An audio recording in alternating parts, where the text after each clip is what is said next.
So hi aspirants, ಎಲ್ಲರೂ ಹೇಗಿದ್ದೀರಾ? ಹೇಗೆ ಓದ್ತಾ ಇದ್ದೀರಾ? ಹೇಗೆ ನಡೀತಿದೆ ನಿಮ್ಮ ಪ್ರಿಪ್ರೇಷನ್? ಅದ್ರ ಬಗ್ಗೆ ಹೇಳಿ. ಆ್ಯಂಡ್ ಇವತ್ತು ಕ್ಲಾಸ್ 5 ಆಫ್ ಇಂಗ್ಲಿಷ್ ಗ್ರಾಮರ್. ಈ ಇಂಗ್ಲಿಷ್ ಗ್ರಾಮರಲ್ಲಿ ಇವತ್ತು ನಮ್ಮ ಟಾಪಿಕ್ ಬಂದ್ಬಿಟ್ಟು verb. Very easy topic and very important topic ಕೂಡ. ನಿಮಗೆ ಗೊತ್ತಿರೋ ಹಾಗೆ ಕ್ರಿಯಾಪದ, ಕ್ರಿಯೆಯನ್ನು ಸೂಚಿಸುವ ಪದವೇ ಕ್ರಿಯಾಪದ. ವೆರಿ ಈಸಿ ಅಲ್ವಾ? ಸೊ ಅದ್ರ ಜೊತೆಗೆ ಇನ್ನೊಂದು ಸ್ವಲ್ಪ ಡೆಪ್ತ್ ಆಗಿ ಓದ್ಕೊಂಡು ಹೋಗೋಣ. ಕ್ರಿಯಾಪದ ಅಂದ್ರೆ ಏನು, ವರ್ಬ್ ಅಂದ್ರೆ ಏನು, ಎಲ್ಲಾನು ತಿಳ್ಕೊಂಡು ಹೋಗೋಣ. ಯಾಕಂದ್ರೆ ತುಂಬಾ ಇಂಪಾರ್ಟೆಂಟ್ ಟಾಪಿಕ್ ಆಗಿರೋದ್ರಿಂದ. ಅಂಡ್ ಟೈಮ್ ವೇಸ್ಟ್ ಮಾಡೋದು ಬೇಡ. So let's get into the video. ನಿಮಗೆ ವಿಡಿಯೋಸ್ಗಳು ಇಷ್ಟ ಆಗ್ತಿದ್ರೆ ಕಮೆಂಟ್ ಮಾಡಿ, ಶೇರ್ ಮಾಡಿ, ಸೊ ದಟ್ ಬೇರೆ ಯಾರಿಗಾದ್ರೂ ನೀಡಿದ್ರೆ ಅವರಿಗೂ ಹೆಲ್ಪ್ಫುಲ್ ಆಗಲಿ. And welcome to my channel. So class ಶುರು ಮಾಡೋಣ. Yes, what is a verb? ಕ್ರಿಯಾಪದ ಅಂದ್ರೆ ಏನು? ಡೆಫಿನಿಷನ್ ಎಲ್ಲ ನಾವು ಆಲ್ರೆಡಿ ಹೇಳಿರೋ ತರ ಡೆಫಿನಿಷನ್ ಎಲ್ಲ ಗಟ್ಟೊಡಿಬೇಕಂತ ಏನಿಲ್ಲ. ನಿಮಗೆ ವರ್ಬ್ ಅಂದ್ರೆ ಏನು ಅನ್ನೋದು ನಿಮ್ಮ ಮೈಂಡಿಗೆ ಬಂದ್ಬಿಟ್ರೆ ಇಟ್ಸ್ ಮೋರ್ ದ್ಯಾನ್ ಎನಫ್. ಓಕೆನಾ? ಕ್ರಿಯಾಪದ, ಕ್ರಿಯೆಯನ್ನು ಸೂಚಿಸುವ ಪದವೇ ಕ್ರಿಯಾಪದ. ವೆರಿ ಈಸಿ ಅಲ್ವಾ? So, a verb is a word that shows an action, state and an occurrence.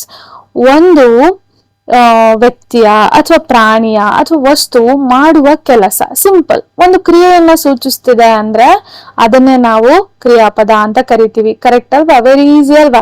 ಕ್ರಿಯೆಯನ್ನು ಸೂಚಿಸುವ ಪದವೇ ಕ್ರಿಯಾಪದ. ಓಕೆನಾ? ಇರುವ ಸ್ಥಿತಿ ಅಥವಾ ಸಂಭವಿಸುವ ಘಟನೆಗಳನ್ನ ತಿಳಿಸುವ ಪದವನ್ನೇ ಕ್ರಿಯಾಪದ ಅಂತ ಕರಿತೀವಿ. ಈಸಿ ಪದ. ಈಸಿ ಒಂದು ಫಾರ್ಮುಲಾ ನೋಡೋಣ. Verb is equal to action plus state and occurrence. ಓಕೆನಾ? ಕೆಲಸ, ಸ್ಥಿತಿ, ಸಂಭವನ ತಿಳಿಸುವಂತದ್ದೇ ವರ್ಬ್. ಓಕೆನಾ? ಒಂದೆರಡು ಎಕ್ಸಾಂಪಲ್ ನೋಡೋಣ. Ravi runs fast. ಕರೆಕ್ಟ್ ಅಲ್ವಾ? ರವಿ ಓಡೋದಂದ್ರೆ ಏನು? ಅಫ್ಕೋರ್ಸ್ ಒಂದು ಕ್ರಿಯೆ ಅಲ್ವಾ, ಒಂದು ಕೆಲಸ. ಸೊ ರನ್ಸ್ ಅನ್ನೋದು ಇಲ್ಲಿ ವರ್ಬ್ ಆಗಿದೆ. ಅಂಡ್ ಶಿ ರೈಟ್ಸ್, ಬರೆಯೋದು ಒಂದು ಕೆಲಸ ಅಥವಾ ಒಂದು ಏನಂತಾರೆ, ಒಂದು ವರ್ಬ್ ಅಲ್ವಾ, ಅದುವೇ ಒಂದು ಕ್ರಿಯೆ. ಅಂಡ್ ಬರ್ಡ್ ಫ್ಲೈ, ಹಾರೋದು ಕೂಡ ಒಂದು ಕ್ರಿಯೆ. ಸೊ ಇಲ್ಲಿ ರನ್ಸ್, ರೈಟ್ ಯಾವೆಲ್ಲ ಪದಗಳನ್ನ ಕ್ರಿಯೆಯನ್ನ ಸೂಚಿಸುತ್ತೆ. ಕರೆಕ್ಟ್ ಅಲ್ವಾ? ಸೊ ಕ್ರಿಯೆಯನ್ನ ಸೂಚಿಸುವ ಪದಗಳನ್ನ ನಾವು ವರ್ಬ್ ಅಂತ ಕರಿತೀವಿ. ಈಸಿ ಅಲ್ವಾ? ಸೊ ವರ್ಬ್ ಯಾಕೆ ಇಂಪಾರ್ಟೆಂಟ್? ರವಿ ಎ ಸ್ಟೂಡೆಂಟ್ ಅನ್ನೋದಕ್ಕಿಂತ Ravi is a student. No verb, no complete sentence. Verb ಇಲ್ದಲೆ ನಮಗೆ ನಾರ್ಮಲ್ ಆಗಿ ಸೆಂಟೆನ್ಸ್ಗಳು ಫ್ರೇಮ್ ಆಗಲ್ಲ. ಓಕೆನಾ? So normally subject and object ಮಧ್ಯೆ ವರ್ಬ್ ಬರುತ್ತೆ. ಓಕೆನಾ? Ravi plays cricket. ಅವನು ಕ್ರಿಕೆಟ್ ಆಟ ಆಡ್ತಾನೆ. ಆಟ ಆಡೋದು ಕ್ರಿಯೆ ಅಲ್ವಾ? ರೀಡ್ಸ್, ಓದೋದು ಕ್ರಿಯೆ. ಈಟ್ಸ್, ಅಗೇನ್ ಕ್ರಿಯೆ. ಸೊ ಟೈಪ್ಸ್ ಆಫ್ ವರ್ಬ್ಸ್ ನೋಡೋಣ. First action verb. ಆಕ್ಷನ್ ಅಂದ್ರೆ ಕ್ರಿಯೆಯನ್ನು ಸೂಚಿಸುವ ಕ್ರಿಯಾಪದಗಳು. ಇಷ್ಟೊತ್ತಂಗ ಅದೇ ಓದಿದ್ದು. ರನ್, ರೈಟ್, ಈಟ್. ಕರೆಕ್ಟ್ ಅಲ್ವಾ? And read. ಸೊ ಇವೆಲ್ಲ ಆಕ್ಷನ್ ನ ತೋರಿಸ್ತಿದೆ. ಎಲ್ಲೆಲ್ಲೆಲ್ಲ ಫಿಸಿಕಲ್ ಅಥವಾ ಮೆಂಟಲ್ ಆಕ್ಷನ್ಸ್ ಗಳನ್ನ ತೋರಿಸುತ್ತೋ ನೆನ್ಪಿರ್ಲಿ. ಫಿಸಿಕಲ್ ಅಂಡ್ ಮೆಂಟಲ್ ಆಕ್ಷನ್ಸ್ ನ ತೋರಿಸುತ್ತೆ ಅಲ್ವಾ, ಅದನ್ನೆಲ್ಲ ನಾವು ಆಕ್ಷನ್ ವರ್ಬ್ ಅಂತ ಕರಿತೀವಿ. ಓಕೆನಾ? Next think, mental action. Correct ಅಲ್ವಾ? ಸೊ ಮೆಂಟಲ್ ಆಕ್ಷನ್ ಇದು. ಕರೆಕ್ಟಾ? Then speak. ಕರೆಕ್ಟ್ ಅಲ್ವಾ? ಸೊ ಎಲ್ಲಿ ಫಿಸಿಕಲ್ ಅಂಡ್ ಮೆಂಟಲ್ ಆಕ್ಷನ್ ನ ತೋರಿಸುತ್ತೋ ಅದನ್ನ ನಾವು ಆಕ್ಷನ್ ವರ್ಬ್ ಅಂತ ಕರಿತೀವಿ. ಓಕೆ? ನೆಕ್ಸ್ಟ್ ಒಂದು ಸೆಂಟೆನ್ಸ್ ನೋಡೋಣ. Example, she writes neatly. ಅವಳು ಚೆನ್ನಾಗಿ ಬರೆಯುತ್ತಾಳೆ. ರೈಟ್ಸ್ ಅನ್ನೋದು ಅಫ್ಕೋರ್ಸ್ ಇಲ್ಲಿ ಒಂದು ಆಕ್ಷನ್ ವರ್ಬ್ ಆಗಿರುತ್ತೆ. ಓಕೆನಾ? ನೆಕ್ಸ್ಟ್ ಲಿಂಕಿಂಗ್ ವರ್ಬ್ ಅಂದ್ರೆ ನಾರ್ಮಲ್ ಆಗಿ ಒಂದು ಸಬ್ಜೆಕ್ಟ್ ನಾವು ಇನ್ನೊಂದು ಪದಕ್ಕೆ ಅಥವಾ ಇನ್ನೊಂದು ಸೆಂಟೆನ್ಸ್ಗೆ ನಾವು ಆಡ್ ಮಾಡುವಾಗ ಯೂಸ್ ಮಾಡುವಂತ ಅಡಿಷನಲ್ ಇನ್ಫಾರ್ಮೇಶನ್. ನಾರ್ಮಲಿ ಇದು ನಮಗೆ ಆಕ್ಷನ್ ಆಗಿ ಫೀಲ್ ಮಾಡ್ಸಲ್ಲ. ಕರೆಕ್ಟ್ ಅಲ್ವಾ? ಕೆಲವು ಈಸ್, ಆಮ್, ಆರ್ ಇದೆಲ್ಲ ನಮಗೆ ಆಕ್ಷನ್ ಅಂತ ತೋರ್ಸಲ್ಲ. ಬಟ್ ಇಲ್ಲಿ ನಮಗೊಂದು ಸೆಂಟೆನ್ಸ್ ಬಂತು, ರವಿ ಎ ಸ್ಟೂಡೆಂಟ್ ಅಂತ. ಕರೆಕ್ಟ್ ಅಲ್ವಾ? Ravi is a student. Correct ಅಲ್ವಾ? ನಮಗೆ ಇಲ್ಲಿ ಕೇಳುವಾಗ ಅಥವಾ ಓದುವಾಗ ಯಾವುದೇ ತರ ಆಕ್ಷನ್ ಫೀಲ್ ಆಗ್ತಿಲ್ಲ. ಕರೆಕ್ಟ್ ಅಲ್ವಾ? ಯಾವುದೇ ತರ ಕ್ರಿಯೆ ತೋರಿಸ್ತಿಲ್ಲ. But it's a linking verb. ಅಂದ್ರೆ ಒಂದು ಪದನ ಅಥವಾ ಒಂದು ಸಬ್ಜೆಕ್ಟ್ ನ ಇನ್ನೊಂದಕ್ಕೆ ಲಿಂಕ್ ಮಾಡುವಾಗ ನಾವು ಒಂದು ವರ್ಬ್ ನ ಯೂಸ್ ಮಾಡ್ತೀವಿ. ಇದು ಯಾವಾಗ್ಲೂ ಕ್ರಿಯೆ ಹೇಳ್ಬೇಕು ಅಂತ ಏನಿಲ್ಲ. ಆ ಅಡಿಷನಲ್ ಇನ್ಫಾರ್ಮೇಶನ್ ಕೊಡುವಂತಹ ವರ್ಬ್ಗಳೇ ಲಿಂಕಿಂಗ್ ವರ್ಬ್ಸ್. ಎಕ್ಸಾಂಪಲ್ ನೋಡ್ಕೊಳ್ಳಿ. Am, is, are, was, were ಇವ್ಯಾವುದು ನಮಗೆ ಡೈರೆಕ್ಟ್ ಆಕ್ಷನ್ಸ್ ಗಳು ತೋರಿಸ್ತಿಲ್ಲ ಅಲ್ಲ, ಬಟ್ ನಮಗೆ ಸೆಂಟೆನ್ಸ್ ಗಳು ಫ್ರೇಮ್ ಮಾಡುವಾಗ ನಾವ್ ಇದನ್ನ ಯೂಸ್ ಮಾಡ್ತೀವಿ. ಓಕೆನಾ? So am, is, are, was, were, become, ಓಕೆನಾ, seem, look, may be look, feel ಅನ್ನೋದು ಕ್ರಿಯೆ ತೋರಿಸ್ಬೋದು. ಬಟ್ ನಾರ್ಮಲಿ ಇವು ಯಾವ ನಮಗೆ ಕ್ರಿಯೆಯನ್ನ ತೋರ್ಸಲ್ಲ ಡೈರೆಕ್ಟ್ ಆಗಿ. ನೋಡಿ ಒಂದ್ ಸೆಂಟೆನ್ಸ್ ನೋಡೋಣ. ಈಸ್ ಅ ಡಾಕ್ಟರ್, ಕರೆಕ್ಟ್ ಅಲ್ವಾ? ಅವನೊಬ್ಬ ಡಾಕ್ಟರ್, ಇದ್ರಲ್ಲಿ ಕ್ರಿಯೆ ಅನ್ನೋದು ಇಲ್ಲ. ಬಟ್ ನಾವು ನೋಡಿ ಈ ಮತ್ತೆ ಡಾಕ್ಟರ್ಗೂ ಲಿಂಕ್ ಮಾಡುವಾಗ ಬಳಸಿರುವಂತಹ ಲಿಂಕಿಂಗ್ ವರ್ಬ್ ಅದು. The food looks tasty. Looks ಅನ್ನೋದು ಮೇ ಬಿ ಒಂದ್ ಮಾಡ್ರೇಟ್ ಅಲ್ಲಿ ನಮಗೆ ವರ್ಬ್ ಅಂತ ಫೀಲ್ ಆಗ್ಬೋದು, ಕ್ರಿಯೆನ ಸೂಚಿಸ್ಬೋದು ಲುಕ್ಸ್. ಬಿಕಮ್ ಅನ್ನೋದು ಕ್ರಿಯೆನೇ ತೋರಿಸ್ಬೋದು. ಬಟ್ ಕೆಲವೊಂದು ಈಸ್, ಆಮ್, ಆರ್, ಅವರ್ ಇವು ಡೈರೆಕ್ಟ್ ಆಗಿ ನಮಗೆ ಕ್ರಿಯೆಯನ್ನ ಸೂಚಿಸಲ್ಲ. But these are also verb, linking verbs. Okay, ನೆನ್ಪಿರ್ಲಿ. ನಾರ್ಮಲಿ ಇಲ್ಲಿ ಮಿಸ್ ಆಗುವಂತ ಚಾನ್ಸಸ್ ಗಳು ವೆರಿ ಹೈ ಇರುತ್ತೆ. ಓಕೆನಾ? ಸೊ ಇದನ್ನ ನೆನ್ಪಿಡ್ಕೊಳ್ಳಿ. ಓಕೆನಾ? Next helping verb. ಹೆಲ್ಪಿಂಗ್ ಅಂದ್ರೆ ಸಹಾಯ, ಅಂದ್ರೆ ಎರಡು ಪದಗಳನ್ನ ಜಾಯಿನ್ ಮಾಡುವಾಗ ಯೂಸ್ ಮಾಡೋ ಅಂತ ಪದಗಳಾಗಿರ್ತವೆ. ಇದು ಆಲ್ಮೋಸ್ಟ್ ಸಿಮಿಲರ್ ಹಾಗೆ ಬರುತ್ತೆ. Am, is, are, was, were. But ನಾವ್ ಹೆಂಗೆ ಡಿಫ್ರೆನ್ಶಿಯೇಟ್ ಮಾಡ್ಬೋದು ಅಂದ್ರೆ ನಾವು ಸೆಂಟೆನ್ಸ್ ಅಲ್ಲಿ ಮಾತ್ರ ನಾವು ಅದನ್ನ ಡಿಫ್ರೆನ್ಶಿಯೇಟ್ ಮಾಡ್ಬೋದು. ಓಕೆನಾ? ಸೆಂಟೆನ್ಸ್ ಅಲ್ಲಿ ಮಾತ್ರ ಅದು ಲಿಂಕಿಂಗ್ ವರ್ಬಾ ಅಥವಾ ಹೆಲ್ಪಿಂಗ್ ವರ್ಬಾ ಅನ್ನೋದು ನಮಗ್ ಗೊತ್ತಾಗುತ್ತೆ. ಇಲ್ಲಿ ಹೆಲ್ಪ್ ಮಾಡುತ್ತೆ, ಸೆಂಟೆನ್ಸ್ ನ ಫ್ರೇಮ್ ಮಾಡೋದಕ್ಕೆ ಹೆಲ್ಪ್ ಮಾಡೋದು. ಬಟ್ ಇಲ್ಲಿ ಲಿಂಕ್ ಮಾಡುತ್ತೆ. ಓಕೆನಾ? ಎರಡು ಪದಗಳನ್ನ ಜೋಡಿಸೋದಕ್ಕೆ ಜೋಡಿಸುವಾಗ ಆ ಜೋಡಿಸೋದಕ್ಕೆ ಬಳಸುವಂತಹ ವರ್ಬ್ ಆಗಿರುತ್ತೆ. ಓಕೆನಾ? ಬಟ್ ಇಲ್ಲಿ ಹೆಲ್ಪ್ ಮಾಡುತ್ತೆ, ಎರಡು ಸೆಂಟೆನ್ಸ್ ಪೂರ್ತಿಯಾಗಿ ಸ್ಪಷ್ಟವಾಗಿ ಕೇಳಿಸ್ಕೊಳ್ಳೋದಕ್ಕೆ ಅಥವಾ ಓದೋದಕ್ಕೆ ಹೆಲ್ಪ್ ಮಾಡುತ್ತೆ. ಓಕೆನಾ? For example am, is almost same ಇದೆ. ಓಕೆನಾ? Are, was, were, have, has, had, do, does, did, will, shall, can, could, may, might, must, should, would. Okay, she is reading ಅಂದ್ರೆ ಶಿ ರೀಡಿಂಗ್ ಅನ್ನೋದಕ್ಕೆ ಒಂದು helping verb ಬೇಕು ನಮಗೆ, ಅದೇ is. Okay, I have completed my work. But ಇಲ್ಲಿ ಕ್ರಿಯೆ ಇದೆ, reading, work, ಆಯ್ತಾ, ಕಮ್, ಇದೆಲ್ಲಾನು ಕೂಡ ಕ್ರಿಯೆನ ಸೂಚಿಸುತ್ತೆ. ಬಟ್ ನಮ್ಗೆ ಈ ಸೆಂಟೆನ್ಸ್ ಅಲ್ಲಿ ಬಳಸುವಾಗ ಕ್ರಿಯೆಯ ಮುಂದೆ ಒಂದು ವರ್ಬ್ ನ ಆಡ್ ಮಾಡ್ತೀವಿ, ಅದು ನೆನ್ಪಿರ್ಲಿ. ಇವೆಲ್ಲ ರೀಡಿಂಗ್ ಅನ್ನೋದೆಲ್ಲ ವರ್ಬೆ ನೋಡಿ, ವರ್ಕ್ ಅನ್ನೋದು ವರ್ಬೆ. ಬಟ್ ಇದ್ರ ಮುಂದೆ ನಾವು ಆಡ್ ಮಾಡಿದೀವಿ ನೋಡಿ, ಈಸ್, ಹ್ಯಾವ್, ವಿಲ್, ಇವೆಲ್ಲ ಹೆಲ್ಪಿಂಗ್ ವರ್ಬ್ಸ್. ಅಂದ್ರೆ ಒಂದು ಕ್ರಿಯೆಯ ಮುಂದೆ ಆಡ್ ಮಾಡುವಂತದ್ದು ಅಥವಾ ಎರಡು ಪದಗಳನ್ನ ಸೆಂಟೆನ್ಸ್ ಆಗಿ ಫ್ರೇಮ್ ಮಾಡುವಾಗ ಅದನ್ನ ಬ್ಯೂಟಿಫುಲ್ ಆಗಿ ಹೇಳೋದಕ್ಕೆ ಅಥವಾ ಸೆಂಟೆನ್ಸ್ ಫ್ರೇಮ್ ಮಾಡೋದಕ್ಕೆ ಒಂದು ವರ್ಬ್ ನ ಯೂಸ್ ಮಾಡ್ತಿದೀವಿ ಅಂದ್ರೆ ಅದನ್ನ ನಾವು ಹೆಲ್ಪಿಂಗ್ ವರ್ಬ್ ಅಂತ ಕರಿತೀವಿ. ಓಕೆನಾ? Next main verb. ನೋಡಿ ಇದ್ರಲ್ಲಿ ಮೇನ್ ವರ್ಬ್, ಇದ್ರಲ್ಲಿ ನೋಡೋಣ. ರೀಡ್ ಅನ್ನೋದು ಮೇನ್ ವರ್ಬ್, ವರ್ಕ್ ಅನ್ನೋದು ಮೇನ್ ವರ್ಬ್, ಕಮ್ ಅನ್ನೋದು ಮೇನ್ ವರ್ಬ್. ನೋಡಿ example: eat, write, play, read, drive, sing. Direct ಆಗಿ ಹೇಳೋ ಅಂತ ಪದಗಳಿವೆಲ್ಲ. ಅಂದ್ರೆ ಆ ಪದಗಳು ಡೈರೆಕ್ಟ್ ಆಗಿ ವರ್ಬ್ ಅನ್ನೇ ಮೆನ್ಷನ್ ಮಾಡಿರುತ್ತೆ. ಅದನ್ನ ಯಾವ್ದೋ ಲಿಂಕ್ ಮಾಡೋ ವರ್ಬು ಅಲ್ಲ ಅಥವಾ ಹೆಲ್ಪ್ ಮಾಡೋ ವರ್ಬು ಅಲ್ಲ, ಡೈರೆಕ್ಟ್ ಆಗಿ ಕ್ರಿಯೆಯನ್ನೇ ಸೂಚಿಸಿರುತ್ತೆ. ಆಟ ಆಡೋದು, ಊಟ ಮಾಡೋದು, ಬರೆಯೋದು. ಕರೆಕ್ಟ್ ಅಲ್ಲ? ಸೊ ಇಲ್ಲಿ ಜಾಯ್ನಿಂಗ್ ಮಾಡೋಕ್ಕೂ ಯಾವ್ದೋ ವರ್ಬ್ ಯೂಸ್ ಮಾಡ್ತಿಲ್ಲ, ಡೈರೆಕ್ಟ್ ಆಗಿ ಅದೇ ಕ್ರಿಯೆಯನ್ನ ಹೇಳ್ತಿದೆ ಅಂದ್ರೆ ಅದನ್ನ ನಾವು ಮೇನ್ ವರ್ಬ್ ಅಂತ ಕರಿತೀವಿ. Main verb is very easy. Correct ಅಲ್ವಾ? ಸಿಂಗ್ ಎಲ್ಲ ಡೈರೆಕ್ಟ್ ಆಗಿರುತ್ತೆ. Then transitive verb. ಟ್ರಾನ್ಸಿಟಿವ್ ಅಂದ್ರೆ ಸಕರ್ಮಕ ಕ್ರಿಯಾಪದ. ಇದೇನು ಮುಖ್ಯ ಕ್ರಿಯಾಪದ ಅಂದ್ರೆ ನೀಡ್ಸ್ ಅನ್ ಆಬ್ಜೆಕ್ಟಿವ್. ಓಕೆನಾ? ಒಂದು ಆಬ್ಜೆಕ್ಟ್ ಬೇಕು. ಏನು? She reads a book. Correct ಅಲ್ವಾ? ನೋಡಿ ಇಲ್ಲಿ a book, a car, a rice ಅಂದ್ರೆ ರೀಡ್ಸ್, ಬಾಟ್, ಈಟ್ ಇವೆಲ್ಲ ಕ್ರಿಯೆನೆ. ಬಟ್ ಇದಕ್ಕೆ ನಾವು ಆಬ್ಜೆಕ್ಟ್ ನ ಸೇರಿಸಿದೀವಿ. ನೋಡಿ ಫಸ್ಟ್ ಸಬ್ಜೆಕ್ಟ್ ಬರುತ್ತೆ ಶಿ, ವರ್ಬ್ ಅಂದ್ರೆ ಯಾವುದು? ರೀಡ್ಸ್. ಬಟ್ ಲಾಸ್ಟಿಗೆ ನಮಗೆ ಆಬ್ಜೆಕ್ಟ್ ಇಲ್ದಲ್ಲ ಈ ಸೆಂಟೆನ್ಸ್ ಫುಲ್ ಆಗೋದೇ ಇಲ್ಲ. ಆಯ್ತಾ? ಯಾವ್ಯಾವೆಲ್ಲ ಒಂದು ಸೆಂಟೆನ್ಸ್ಗಳು ಆಬ್ಜೆಕ್ಟ್ ಇಲ್ದಲೆ ಅದು ಸೆಂಟೆನ್ಸ್ ಆಗಲ್ವೋ ಅದನ್ನ ನಾವು ಟ್ರಾನ್ಸಿಟಿವ್ ವರ್ಬ್ ಅಂತ ಕರಿತೀವಿ. ನಾರ್ಮಲಿ ಫಸ್ಟ್ ಸಬ್ಜೆಕ್ಟ್ ಬರುತ್ತೆ, ಆಮೇಲೆ ವರ್ಬ್ ಬರುತ್ತೆ, ಅದಾದ್ಮೇಲೆ ಆಬ್ಜೆಕ್ಟ್ ಬರುತ್ತೆ. She reads, but what she reads? ಏನ್ ಓದಿದ್ಲು ಅವಳು?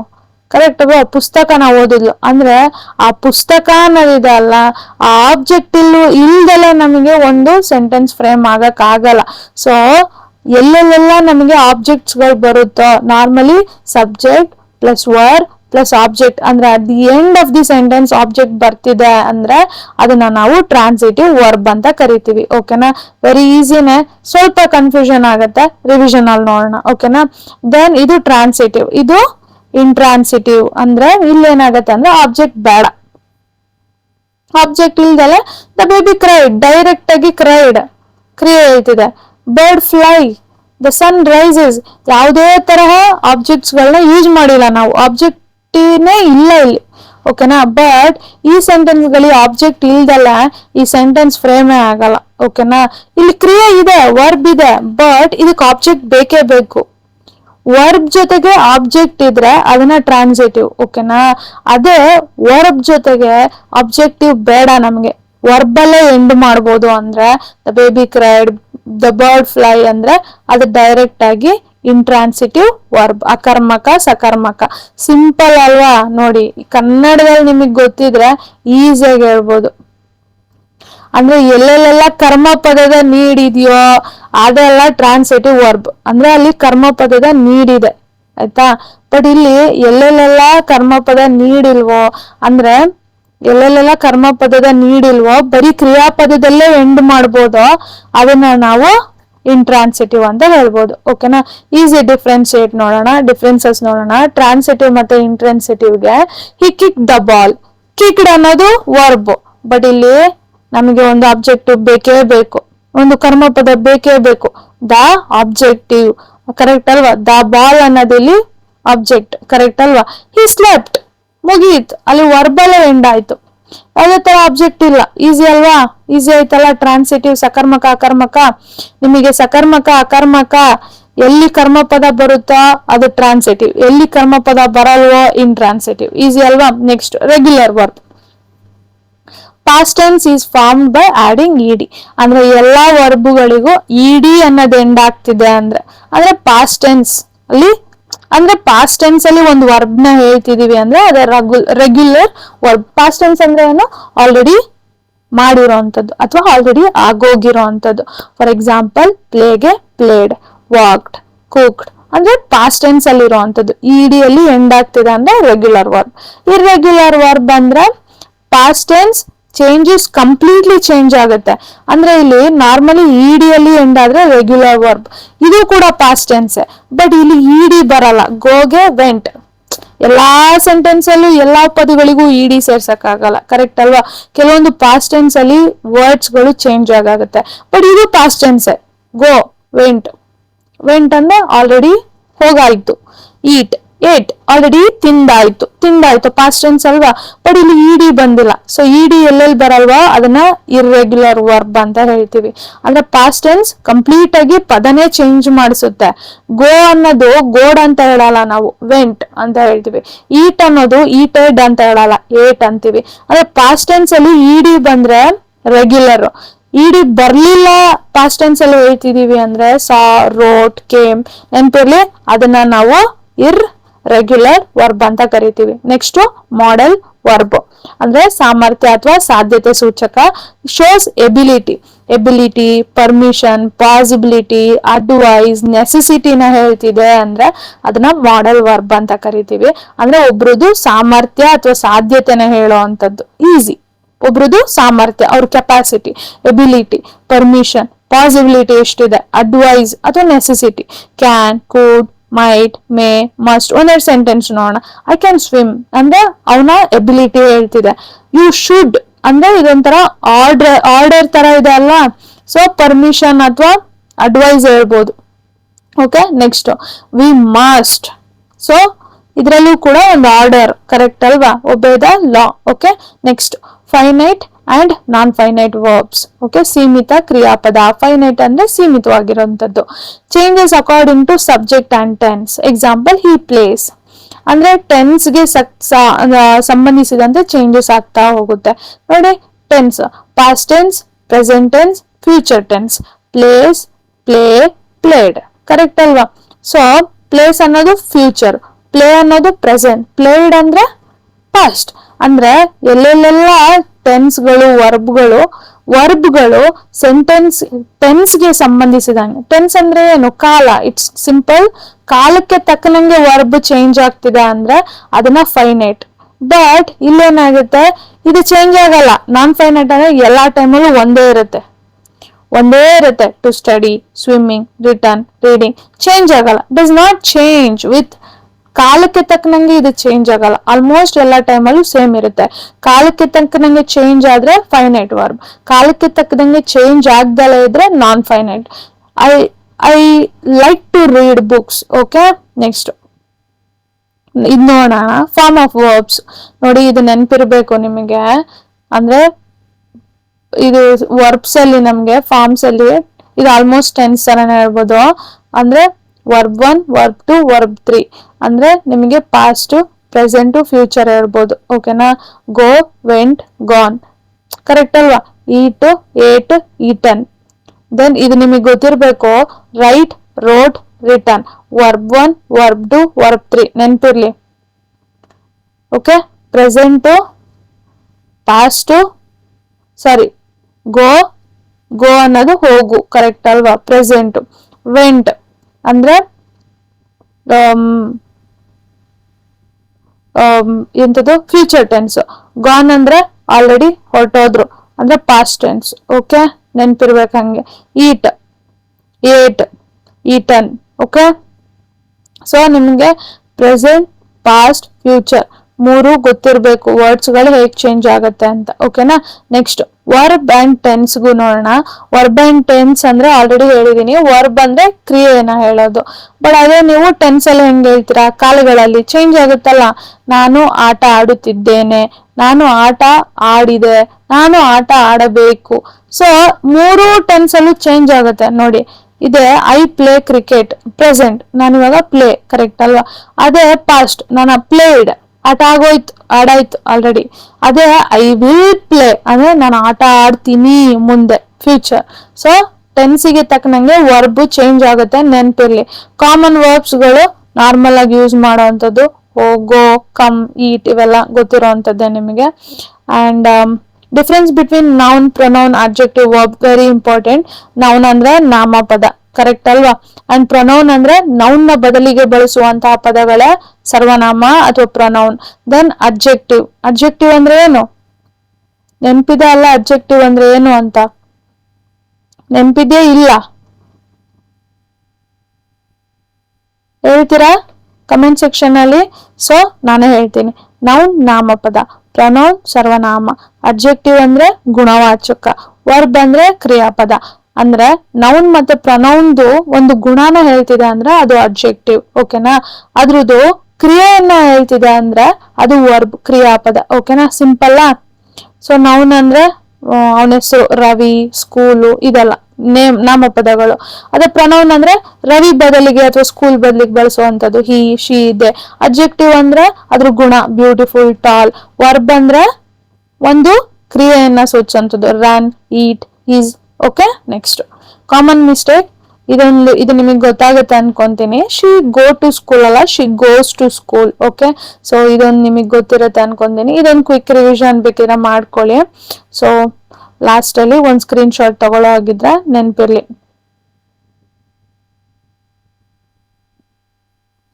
ನೋಡಿ, V1 ಅಂದ್ರೆ ಬೇಸ್ ಫಾರ್ಮ್ ಅಲ್ಲಿ ಹೇಳೋವಂಥದ್ದು. V2 ಅಂದ್ರೆ ಪಾಸ್ಟ್, ಆಲ್ರೆಡಿ ಆಗಿರೋದು.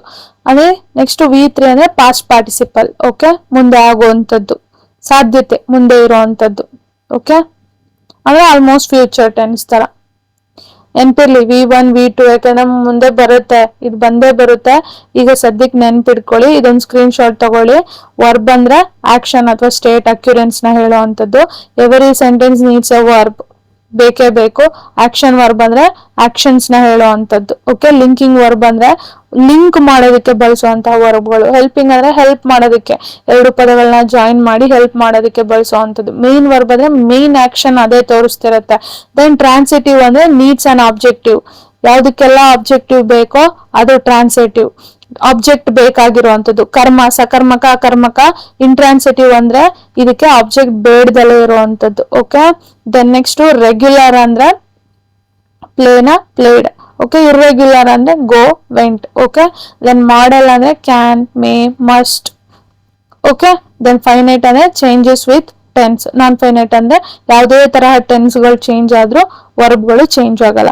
V1 ಅಂದ್ರೆ ಬೇಸ್ ಫಾರ್ಮ್, V2 ಅಂದ್ರೆ ಪಾಸ್ಟ್, V3 ಅಂದ್ರೆ ಪಾಸ್ಟ್ ಪಾರ್ಟಿಸಿಪಲ್. ಇದು ವೆರಿ ಇಂಪಾರ್ಟೆಂಟ್, ನೆನ್ಪಿಟ್ಕೊಳ್ಳಿ. ಓಕೆ. ಇದೊಂದು ಟ್ರಿಕ್. ಓಕೆ. ಸೊ ಇದು ನೀವು ನೆನ್ಪಿಟ್ಕೊಳ್ಳಿ, ಇಲ್ಲ ಸ್ಕ್ರೀನ್ ಶಾಟ್ ತಗೊಳ್ಳಿ. ಇದು 5th ಕ್ಲಾಸ್ ವರ್ಬ್ ಆಗಿತ್ತು. ಮತ್ತೆ ನೆಕ್ಸ್ಟ್ ಕ್ಲಾಸ್ ಮೀಟ್ ಆಗೋಣ. ಅಲ್ಲಿ ತನಕ love you all. Bye bye.